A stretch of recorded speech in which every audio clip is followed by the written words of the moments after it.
পদত্যাগ করতে পারেন ইসরায়েল সামরিক বাহিনীর প্রধান। ইসরায়েল সামরিক বাহিনীর চিফ অব স্টাফ পদত্যাগ করতে পারেন। গত বছরের ৭ অক্টোবর থেকে টানা প্রায় ৭ মাস ধরে অবরুদ্ধ গাজায় হামলা চালিয়ে যাচ্ছে ইসরায়েল। এরপরও ফিলিস্তিনি স্বাধীনতাকামী সশস্ত্র গোষ্ঠী হামাসকে পরাজিত করতে না পারা, হামাসের হাত থেকে ইসরায়েলি জিম্মিদের উদ্ধার করতে না পারা, ৭ অক্টোবর ফিলিস্তিনি গোষ্ঠী হামাসের হামলার পূর্বাভাস দিতে ব্যর্থ হওয়া সহ একাধিক অভিযোগের প্রেক্ষিতে পদত্যাগ করতে পারেন সামরিক বাহিনীর প্রধান। শনিবার ২৭ এপ্রিল ইসরায়েলের স্থানীয় সংবাদ মাধ্যমের উদ্ধৃতি দিয়ে তুরস্ক ভিত্তিক বার্তা সংস্থা আনাদোলু এজেন্সির এক প্রতিবেদনে এমনটাই জানানো হয়েছে। প্রতিবেদনে বলা হয়েছে, সামরিক বাহিনীর ব্যর্থতার প্রতিবাদে ইসরায়েল জুড়ে চলছে বিক্ষোভ ও প্রতিবাদ।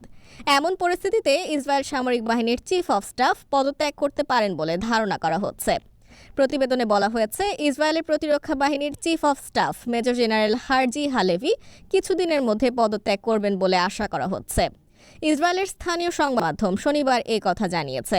এতে আরও বলা হয়েছে, গত বছরের ৭ অক্টোবর ফিলিস্তিনি গোষ্ঠী হামাসের হামলার পূর্বাভাস দিতে ব্যর্থ হওয়ার পেছনে দায়ী সমস্ত কর্মকর্তাকে ঘরে ফিরে যেতে হবে, চিফ অব স্টাফ থেকে শুরু করে সবাইকেই।